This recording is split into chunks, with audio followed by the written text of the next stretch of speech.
Bwana Yesu Kristo asifiwe. Kwa majina naitwa Rebeka Maingu, nimeokoka naabudu hapa kanisa takatifu la Yesu Kristo Chamazi. Na kama nilivyojitambulisha, mimi nimeokoka, lakini leo imempendeza Bwana Yesu nitoe shuhuda ya maisha yangu kabla ya kuokoka, baada ya kuokoka na sasa. Kabla ya kuokoka nilikuwa nikisali makanisa ya Kikristo. Nilipobatizwa nikapata na kipaimara makanisa ya Kikristo. Nikawa navaa kama wanavyovaa wengine. Nakumbuka siku moja nilivaa suruali kule nyumbani kijijini. Babangu hakupenda, kama amemwambia mamangu nisivae suruali, nivaa suruali ya kubana sana. Kuanzia siku hiyo nyumbani nikaa sivai suruali, labda kama siku naosafiri nikawa nimeacha kabisa kuvaa suruali, au nikitoka nje ya nyumbani ndo navaa. Basi nikaendelea na hayo maisha. Baadaye nikapata neema kuchaguliwa kuja Chuo Kikuu cha Dar es Salaam. Nilipomaliza form 6 nikaja Chuo Kikuu cha Dar es Salaam. Nilipofika sasa ndo nikaanza kuvaa suruali, maana nikaa kama na uhuru. Vile vile mazingira, wanafunzi wengi wa chuo kikuu huwa wanapenda sana kuvaa suruali, mabinti. Yaani tulikuwa tunaona kama suruali ni vazi ambalo tupo comfortable zaidi. Kwa hiyo nikaa najikuta suruali ndo vazi langu kubwa. Nikawa najipodoa kama wanavyojipodoa wasichana wengine, nikawa nasuka nywele na nilikuwa nikiishi hostel za Mabibo hostel. Kule kwa kuna Wamasai pia wanatusuka, utakuta Wamasai hata 4 wanakuchangia kichwa wanakusuka. Basi nikaendelea na maisha kama hayo. Lakini nilipofika chuo mwaka wa 3 nikapata neema ya kuokoka. Nikaweza kuongozwa sala ya toba hapo hapo Mabibo hostel, na baadaye nikawa nimeelekezwa kanisa la Kilokole la kwenda kusali, nikaanza kusali kule. Lakini bado nikawa naendelea na kuvaa suruali nikiwa hostel. Siku moja nikakutana na kaka ambaye nilivyokuwa nitambulishwa kwa walokole wachache. Sasa kaka aliponikuta nimevaa suruali nikamwona tu usoni kama kabadilika, yani hakupenda. Alikuwa kama kakaangu. Akanitumia message, akanitumia mistari tu ya Biblia na kusema kitu zaidi ya kutuma mistari ya Biblia. Mimi pale nikawa nimeelewa. Nikamwambia sawa kaka, asante, nimeelewa. Kuanzia siku ile sikuvaa tena suruali hostel. Nikawa tunavaa sketi na magauni, suruali nikawa navaa nikiwa nasafiri. Likizo nasafiri na nikawa ndo navaa suruali. Baada ya kumaliza degree ya kwanza, kwa sababu niliokoka ilikuwa term ya kwanza kuelekea term ya pili. Kwa hiyo nikawa sikujiingiza sana na walokole wa pale chuo. Nikawa tunaishi hivyo hivyo. Baada ya kwenda mtaani nimekaa kidogo, nikapata neema ya kurudi kusoma masters hapo kwa Chuo Kikuu cha Dar es Salaam, degree ya pili. Nilivyorudi kusoma masters nikawa nimejiunga na Kasfeta. Yaani kule chuo maana yake mimi nilikuwa nakaa Mabibo hostel. Kuna fellowship mbalimbali, kuna za Katoliki wana fellowship yao.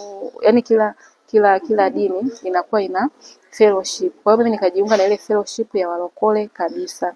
Na ile fellowship ilikuwa kama jicho, yani ilikuwa inatusaidia sana uvaaji, jinsi ya kuenenda, unajiona kabisa wewe ni umeokoka, hauwezi ukavaa suruali. Yani sikuwahi kuona binti wa fellowship alikuwa amevaa suruali. Kama tu tulikuwa tunajipamba sawa, lakini kuna mavazi alikuwa hatuwezi kuyavaa. Na vile vile ilikuwa inatusaidia sana kwa sababu tunajulikana walokole na tunajuana.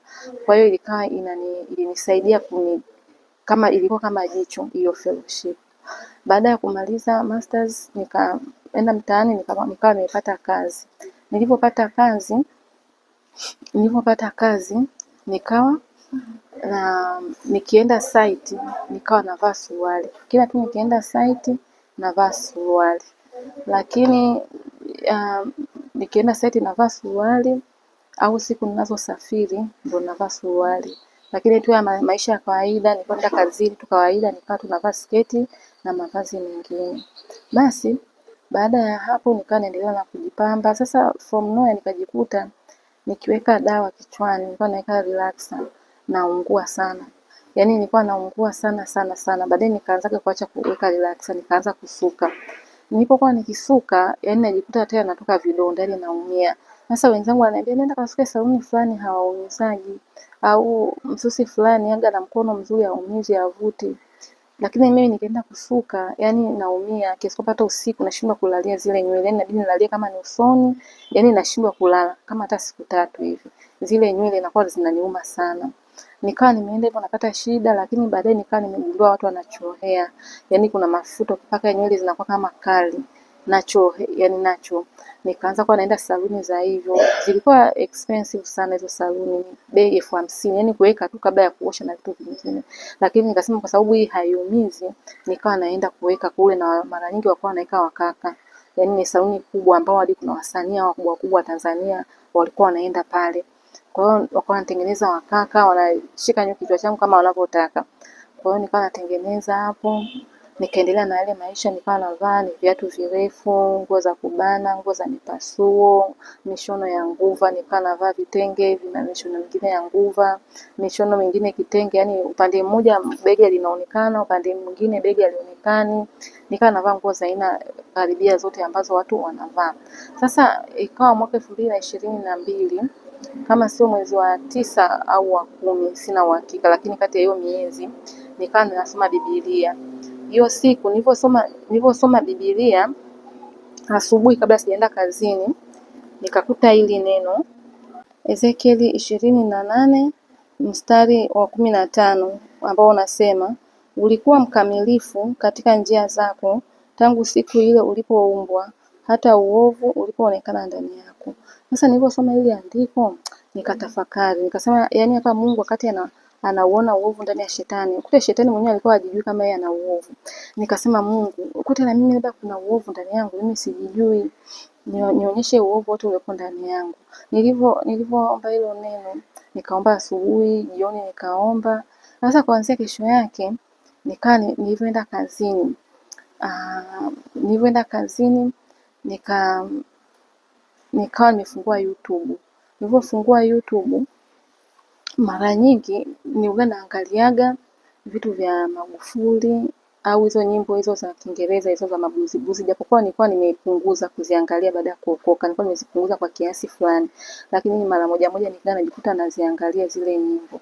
Kwa hiyo nilikuwa YouTube yangu nikifungua nakuta mambo ya Magufuli, nilikuwa napenda kumwangalia, hapo tayari ameshafariki, lakini nilikuwa napenda kumwangalia, au mapishi au nyimbo za tenzi za Kiingereza pia nilikuwa napenda kuangalia.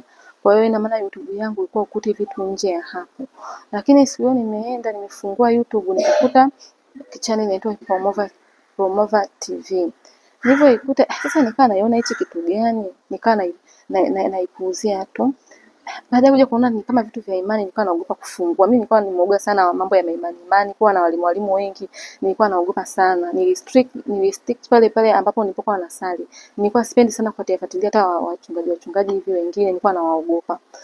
Sasa nilivyokuwa nikiona ile channel inakuja, nikasema nifungue. Nilivyoifungua tu, sasa ukishaifungua yenyewe kwa pembeni zikawa zinatoka channel nyingi za Promova zikatoka.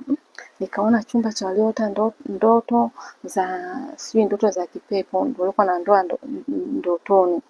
Nikasema ngoja nifungue. Nilipofungua kwa kweli hiyo siku nilipata yani kama mshtuko, kwa sababu ushuhuda niliosikia hapo, mtumishi wa Mungu ambaye alionyeshwa maono alipata neema ya kuonyeshwa katika ulimwengu wa roho, akaonyeshwa kuzimu, watu wanaenda kuzimu kwa sababu gani, akaonyeshwa na watu wanakwama kuingia paradiso watakatifu na sababu zinazowakwamisha.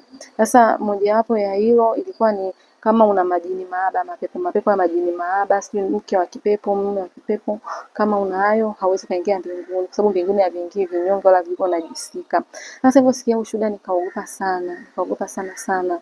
Yaani nikaamini hapo kwa sababu ulikuwa umetokana na maombi. Nilimwambia Mungu nionyeshe uovu ulioko ndani yangu, nionyeshe vitu ambavyo vitanizuilia mbinguni. Nikaona, nikasikia ushuhuda, nikawa nimeogopa sana kwa sababu unatisha, na unaweza mateso ya kule watu wanavyotupwa kuzimu. Nilivyoona vile nikasema basi ngoja nianze kuanzia part 1. Nikaanza part 1 mpaka part 30. Yani kama kuna kitu yani ni kama nilipigwa paralyze. Yani nilijiona sijui kama nilijiona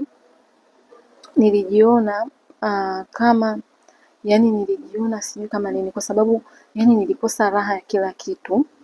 Nikajiona mimi ni mtupu, kama lile andiko linavyosema kwenye Ufunuo, unajiona tajiri kumbe wewe ni tupu, maskini na tupu na kipofu. Ndio mimi nikajiona ni mtupu, maana ule ushuhuda wote ni kama uliniweka wazi, nikajikuta mimi karibia kila chumba nipo.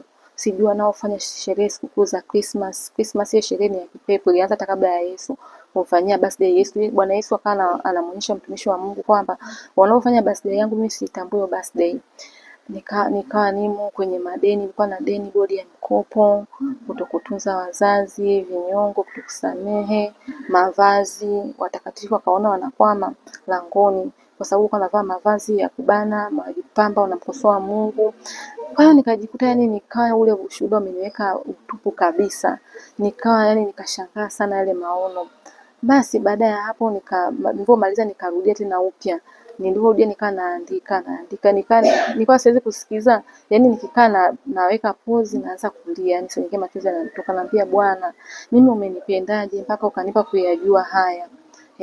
Ningekufa ningeenda wapi? Kwa sababu na mtumishi wa Mungu aliona mateso, watu wanaenda kuzimu, ni mateso makali sana, yani moto wake ule kule kuzimu huku duniani haupo. Kwa hiyo sasa mtumishi wa Mungu akanieleza watu wanapiga mawe, watu wanavyokufa wanashuka huko kuzimu. Na vitu vyote vilivyokuwa anaelezea ule ushuhuda wote kwa unaendana na neno la Mungu, kwa sababu shuhuda yote kama haiendani na neno la Mungu, ushuhuda unakuwa sio. Lakini mtumishi alikuwa anaelezea na neno la Mungu hapo hapo. Kwa hiyo sasa sikiliza hiyo shuhuda, nikaendelea kusikiliza na shuhuda nyingine, nikaja kuamini kwa sababu ni ushuhuda ambao umeendana na neno la Mungu. Kwa mfano kama kitu madeni imeandikwa kabisa kwenye Biblia, kutokuwa tunza wazazi, kutokuwa labda na vinyongo, kusamehe, yote haya yameandikwa kwenye Biblia. Sasa lakini yani almost kila kitu tunakijua ni dhambi, lakini sasa mtumishi wa Mungu kapata kuonyeshwa yani userious wa ile dhambi. Tulikuwa tunaonaga kama tunachukulia tu vitu rahisi. Yani kwa tunaona kama vitu rahisi, yani kwamba mbinguni ukishaokoka ndio basi. Kumbe kuna matengenezo na kuna kuishi kama mtakatifu. Basi nikaja nikapima ule ushuhuda, kwa sababu ushuhuda yoyote kama haiendani na neno la Mungu, yani ushuhuda wote unatakiwa uendane na neno la Mungu. Nikapima waraka wa kwanza wa Petro sura ya 3 mstari wa 3 umeandikwa, kujipamba kwenu kusiwe kujipamba kwa nje, yani kusuka nywele na kujitia dhahabu na kuvalia mavazi. Kujipamba kwenu kusiwe kwa kujipamba kwa nje, yani kusuka nywele. Basi nikathibitisha kweli Biblia imekataza wanawake kujipamba, niambia tusijipambe kwa nje. Nikathibitisha tena hilo neno kupitia waraka wa kwanza wa Paulo mtume kwa Timotheo sura ya 2 mstari wa 9 imeandikwa, vivyo hivyo wanawake na wajipambe kwa mavazi ya kujisitiri, pamoja na adabu nzuri na moyo wa kiasi, si kwa kusuka nywele wala kwa dhahabu na lulu wala kwa nguo za thamani. Nikathibitisha ule ushuhuda, nikaamua kuchukua hatua ya matengenezo. Nikaanza kutoa zile nguo ambazo zilikuwa kweli serious, zinabana sana. Nikaendelea na matengenezo, nikaanza kujifunika kichwa, nikachoma maviatu marefu, choma mavitu, nikaendelea. Nilivyoendelea na matengenezo mengine nilikuwa mpaka nilibadilisha meno. Yaani meno yangu kama mnavyoona hivi sikulizika nayo. Nikaenda kufanya coating. Yaani ni kama rangi. Napakwa rangi nagolishwa na umeme wa hospitali kabisa. Sasa baada ya kujua kweli nikawa nimepata shida jinsi ya kutoa yale meno. Nikahangaika, nikamwomba Mungu, lakini baadaye nikaweza kuyatoa. Kwa hiyo nilijipamba sana mpaka kitendo cha kubadilisha meno. Kama mnavyoona hapo kwenye screen yataonekana. Kwa hiyo namshukuru Mungu alinipa neema ya kuelewa. Yaani mimi nilipopata tu ule ujumbe nikaelewa hapo, nikatii. Sikubisha kama wengine wanavyobisha. Kuna wengine wanabisha wanasema waongo wanaendaje kuzimu, huo shetani. Sasa shetani aje akuonyeshe, yaani shetani aje akwambie jinsi kuzimu kulivyo kubaya. Shetani aje akwambie dhambi, aje akuelekeza kabisa acha dhambi utaenda motoni. Huyo sio shetani.